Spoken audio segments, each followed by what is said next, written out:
Okay, so I would like to invite our next special guest, Kasia and Giedre. Why special? Because Kasia and Giedre are representing Phillip Morris International, who is our main sponsor of the research and analysis path. So please welcome Kasia and Giedre on our seat.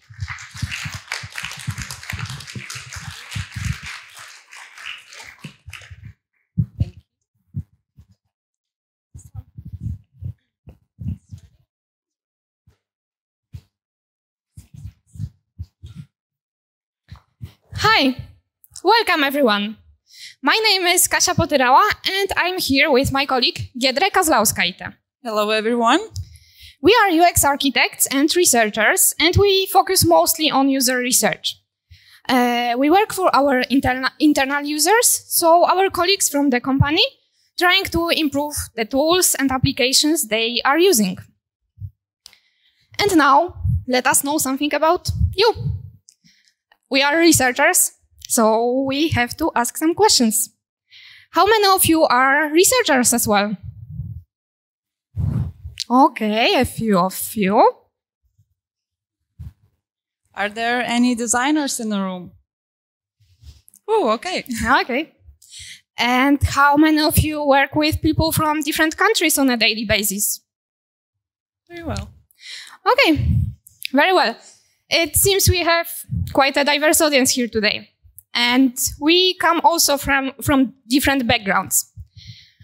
Still standing on the same stage, passionate about user research. Let me share shortly about myself.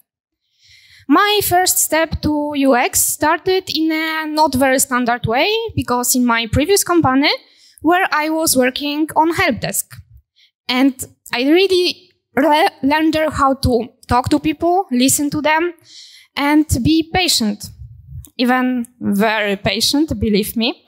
Like in the case when I heard, I have a problem, my laptop drowned in the lake. Yes, it happens.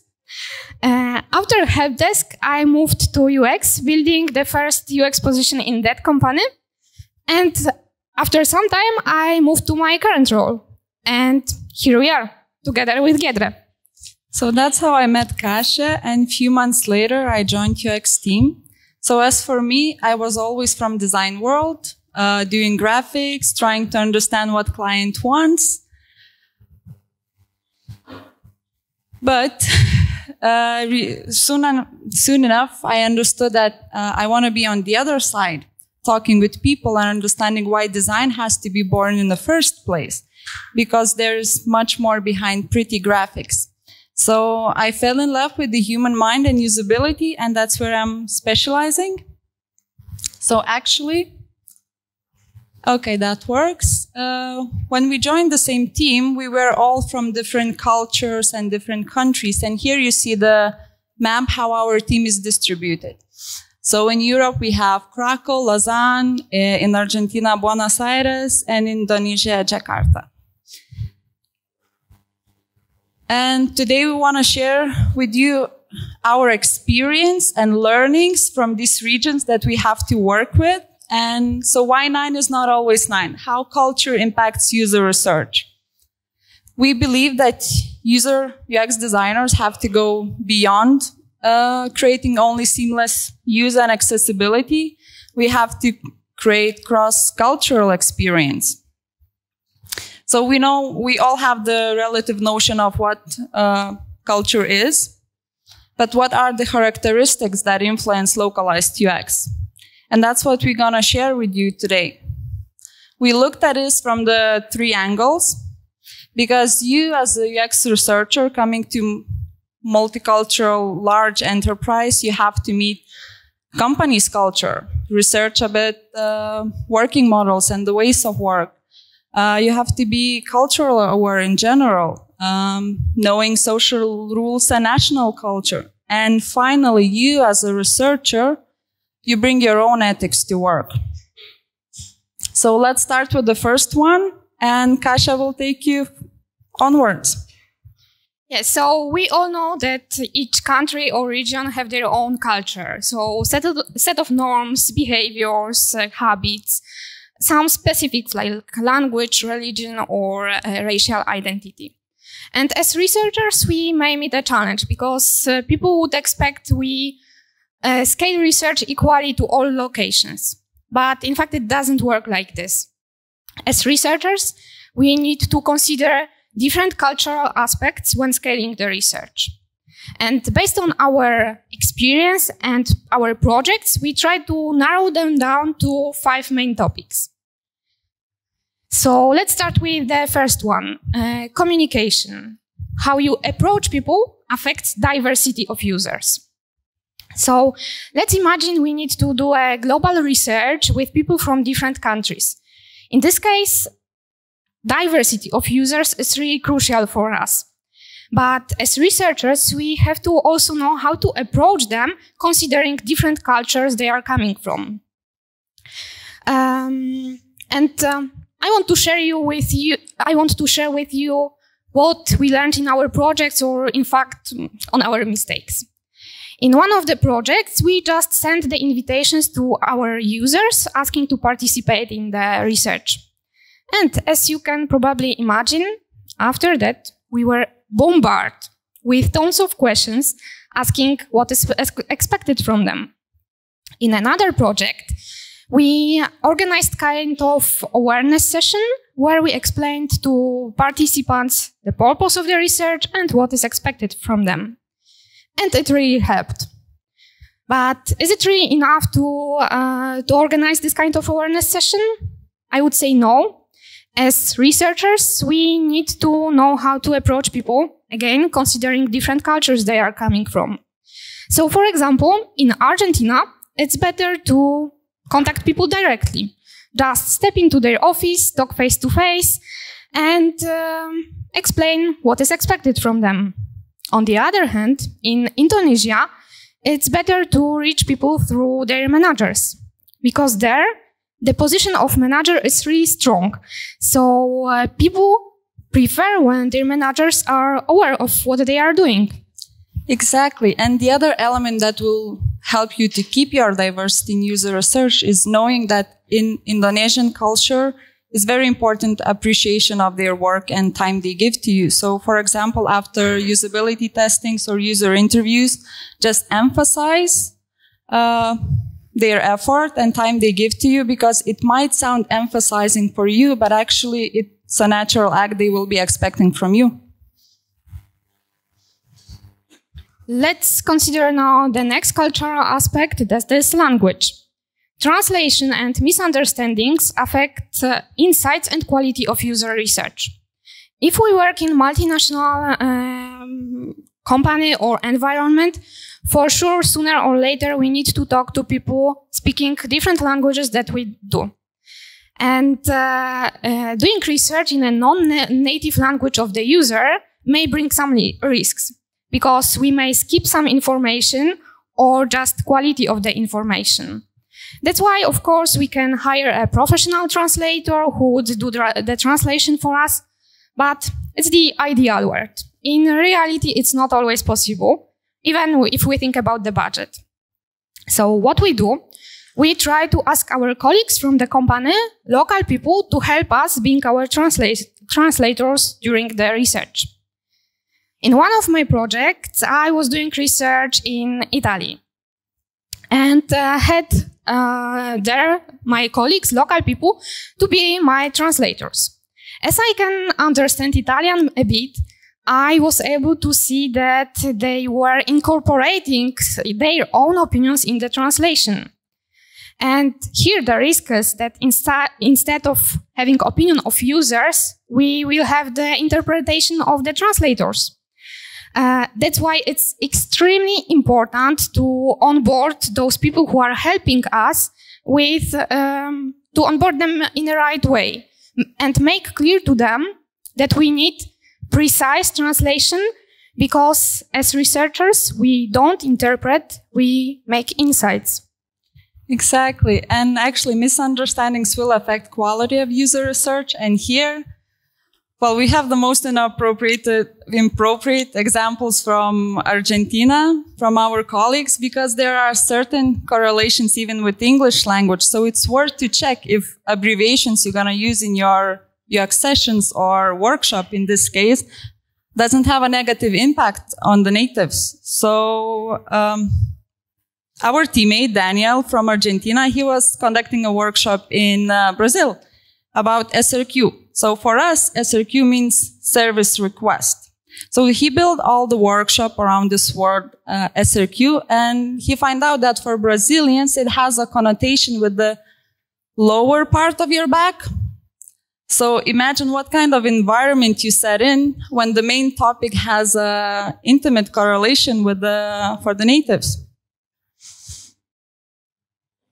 Okay, and the next cultural aspect that we need to consider as researchers concern time zones and calendar events. Availability affects the planning of user research. So again, if we work in a multicultural environment, we need for sure to talk to people with different time zones. And they may just not be available when we need to talk to them. But what does it mean? Should we just exclude them from the research because of time difference? For sure, no. Once I was supposed to have a user session with a person from Australia. And the only possible time was 4 a.m. of our time. Do you think I did it? No way. My brain would be dead at this time. But there is always a solution. In this case, I asked my project team from Asia with which I was working to help me with the research, because there the time difference was much smaller. So I trained them, I helped them to prepare, and they conducted this session having much better result that I would have with my sleepy brain. So we can see that condition of researcher can affect research, but also condition of users can have an impact. So you as a researcher should have an ability to advise when it's not beneficial to invest time and resources to UX sessions.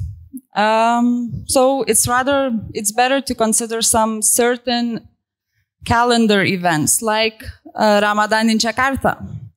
If that sounds obvious to you, you might be surprised how many times it was not considered that if you are hungry with not enough sleep, you are exhausted, it's not a good time for participations in UX sessions.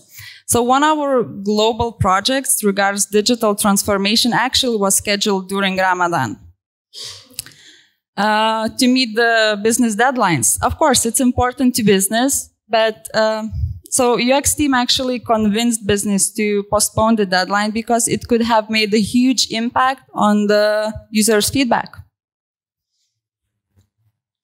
So when we are talking about habits and customs, it's very important to be cultural aware. And here we have our findings from Argentina. Actually, their feedback is heavily biased by surrounding conditions. So, for example, if there's strikes or monthly money inflation, political topics, Football World Cup, which is a huge thing in Argentina, it's also not a good time for participation. And I will quote my teammate Daniel. He was saying, we are all coaches here. We know things the best. So imagine you're doing user research there and you have a question. What difficulties do you have? And you might receive an answer, I have no difficulties. So what we are trying to say that it might be difficult to identify real problems around that approach. Okay, so it's about cultural awareness, and let's travel to Italy now. I was doing their IDIs and shadowing sessions, and you know what I learned there? I learned that Italians are very precise, detailed, and eager to share feedback. So, against all the stereotypes, they were always on time for user research sessions. So, what it brings for me as researcher, I need to be aware of those characteristics, because if I'm able to treat them as seriously as they treat research itself, it will help me to build relations with them, and get their buy-in. Additionally, I need to be also aware that sessions there can be extended, because those people want to share feedback so much that quite often the sessions there were extended.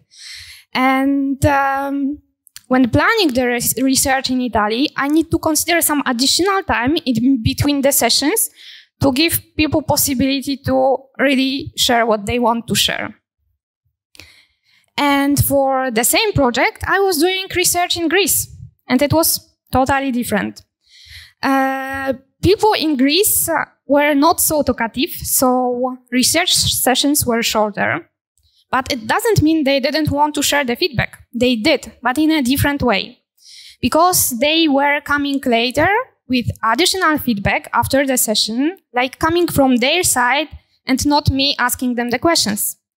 So the whole research in general was totally different than in Italy. But one common thing here is that when planning research in Greece, I need also to consider some free time in between the sessions to be able to do those catch-ups with people. Okay, so we know that certain cultural models affect user research. Take a look at this image for a while. So who of you noticed first the objects, like plane and a tiger? Can you raise a hand? Okay, some of you. Were there someone who was just scanning the page and putting the focus on the background, like mountains, water, tree? No one. No one? Okay, oh, there were some people. Okay, so let's see what happens here. So actually, we, Western culture, are associated more with the analytical view, and we are more focusing on the object, like you did, plane and a tiger. As for Eastern culture, they are associated with the holistic view. What I mean by that is they are scanning the page and putting more concentration on the background. So here's beneficial to know when you are designing, meaning that if you make some changes, Western culture will notice this around the objects, while in Eastern culture, they will easier find it in the background.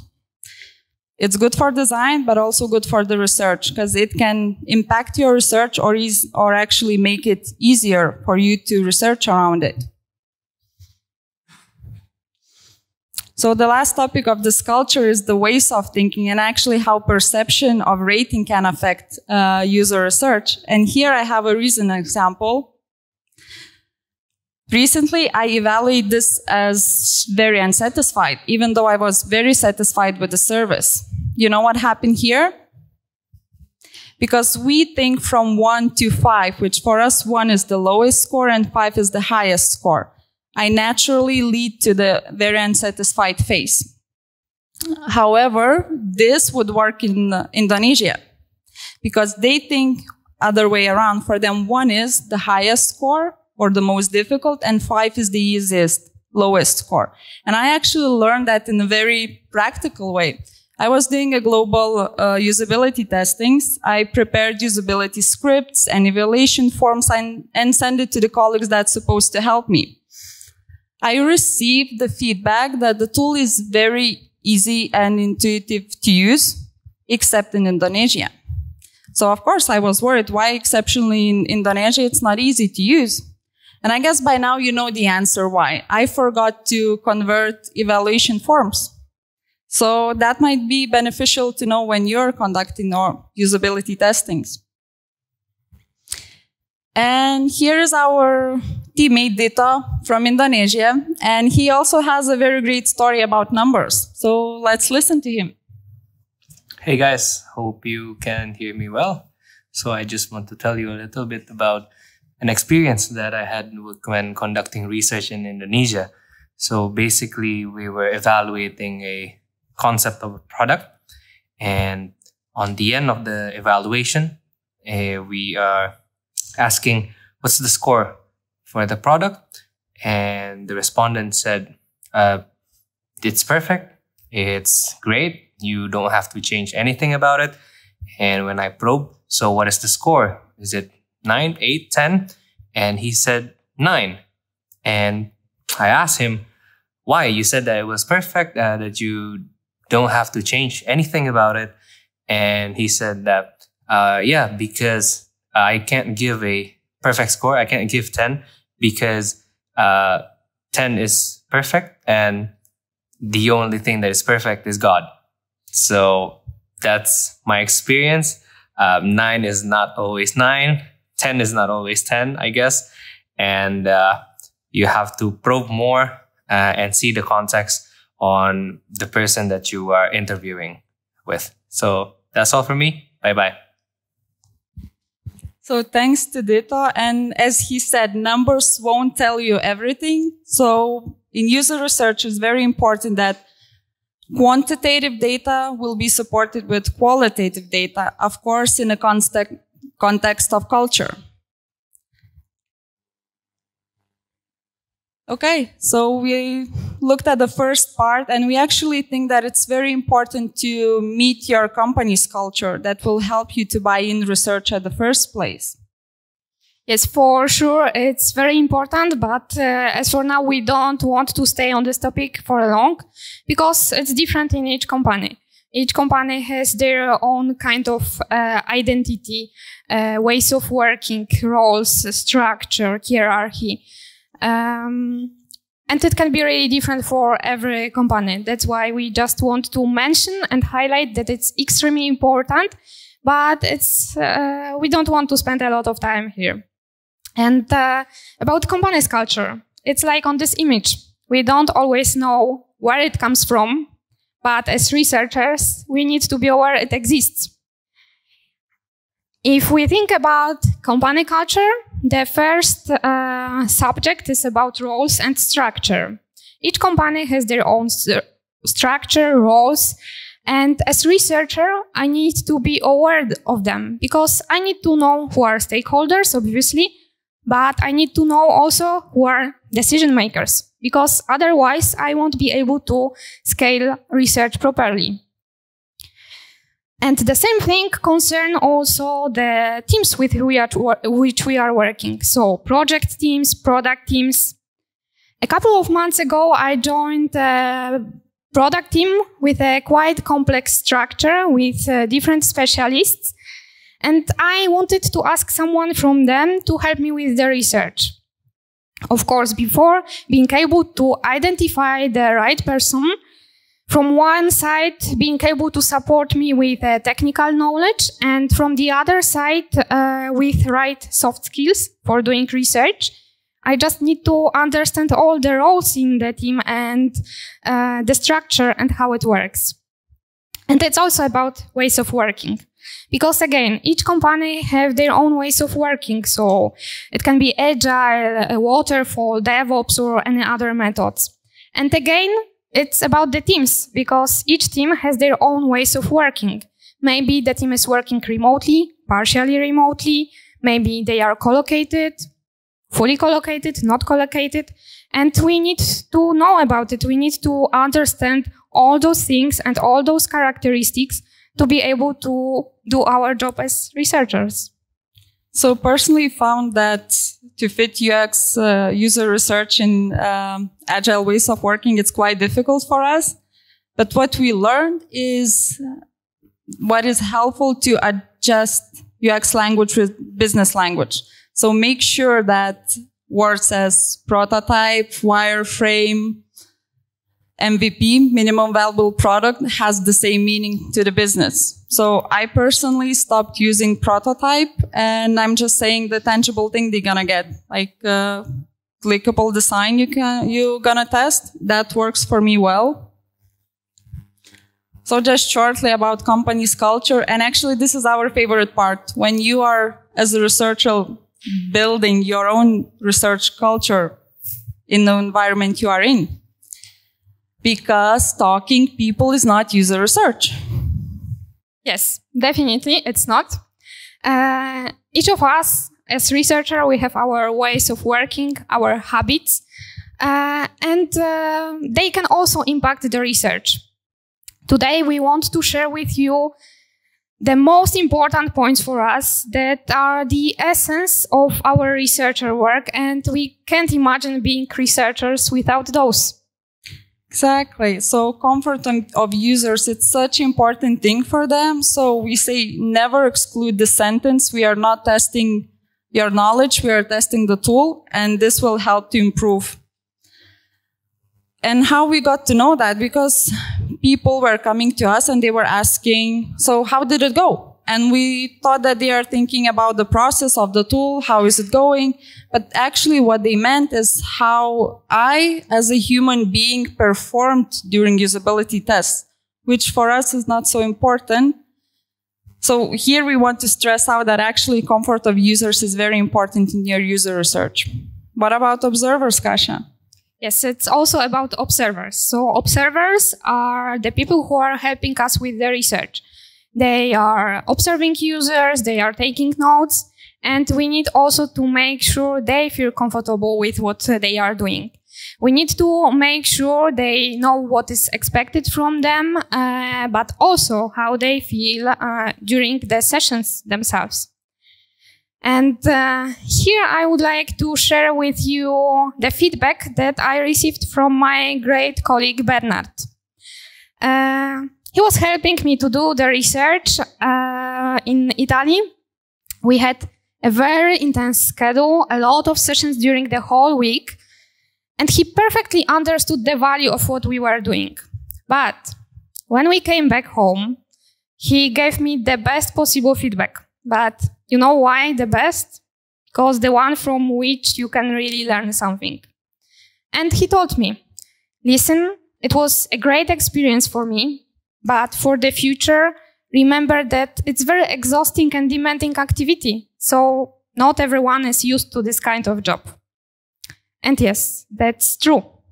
Me as a researcher, I'm used to this kind of work. I can do sessions during the whole week with minimum breaks.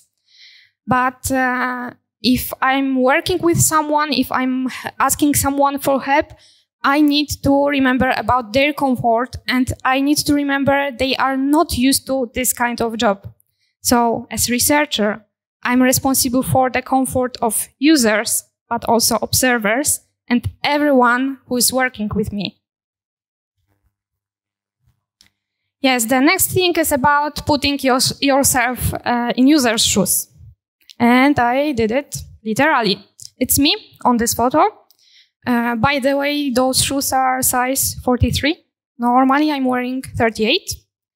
The photo was taken when I was doing research for one of manufacturing projects. And to enter to the factory, I had to wear special safety shoes. They were extremely heavy and uncomfortable. And believe me, I came back with blisters on my feet. But I think I've never understood users better than in this case. As researchers, we need to be empathic listeners. We need to be able to observe our users, to understand them. But I really like to go beyond of this.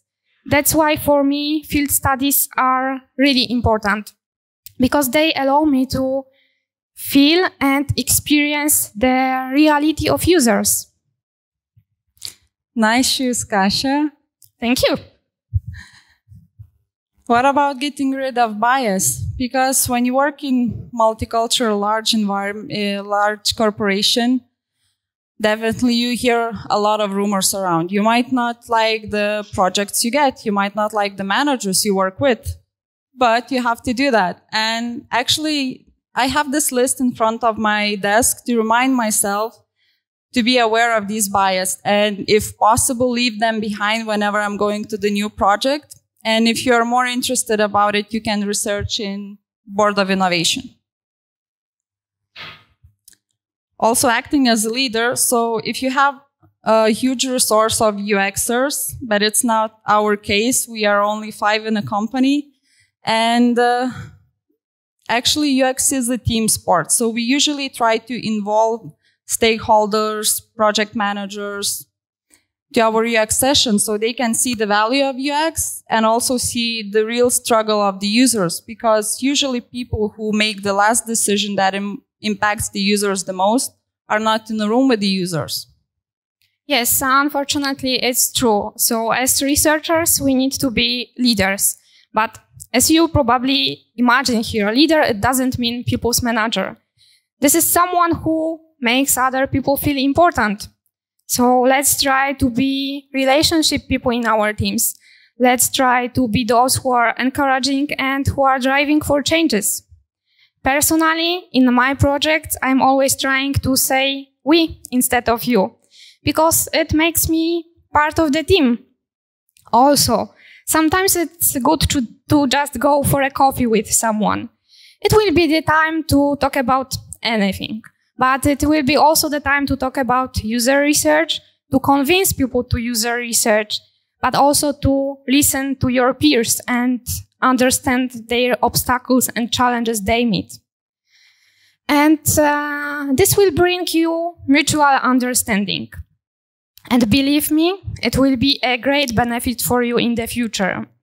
Because then those people will be trying to understand you as well. They will understand that you are preparing for DesignWays conference and putting all tasks aside. They will wait, being patient, even more. They will come for this conference to support you. And here, greetings to my great product team.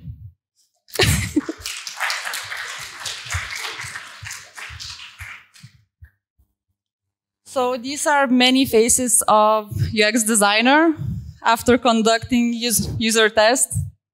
And actually, this is how we also look with Kasia after our usability tests, or even when we start designing user research, because we have to think of so many aspects before. So what we are trying to say here is remember about yourself, because your attention levels drops down. And you have to be focused, healthy, and engaged. And actually, our golden middle, how we design our sessions, is we have 1 hour of the session, 15 minutes break, and brief session at the end of the day. And that leads us to 4 or 5 day sessions a day that still keeps us focused and engaged. So a lot depends on you. We saw that there are many cultural aspects that you have to incorporate in your research, from being cultural aware of the regions and locations you're gonna research, to work environment you are in, to your own culture you're bringing. So that's why 9 is not always 9. But the very last thing we also want to share with you is the 3 books that actually helped us to grow. So this is Service Design Doing actually helped us to establish the common language and the methods between us. We use UX Bytes to promote UX for our stakeholders in a digestible format. And Thinking Fast and Slow actually taught us to think slow without autopilot, because this is so important for UX designer and user researcher. And actually, we want to give these 3 books to you, and you can win this in a conference game. Thank you, and good luck with your next cultural experience. Thank you.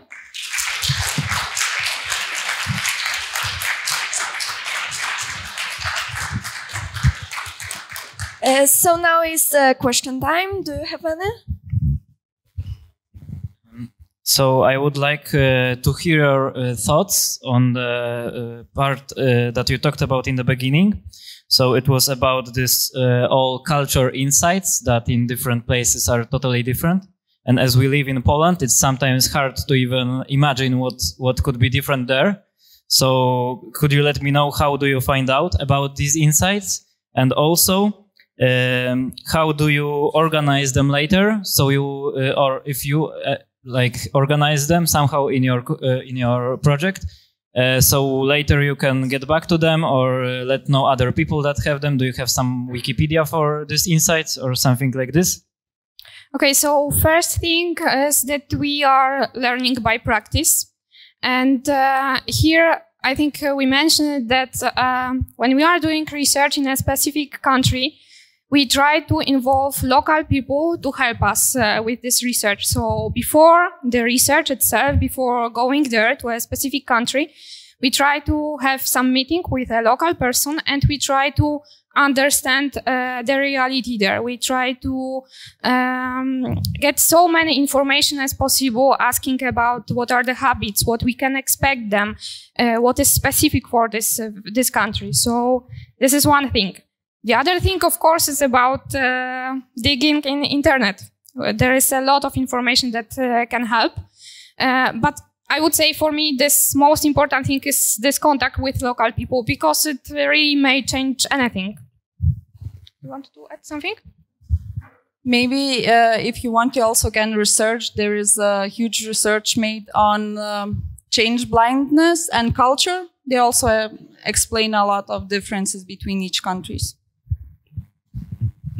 And did we answer both questions, or?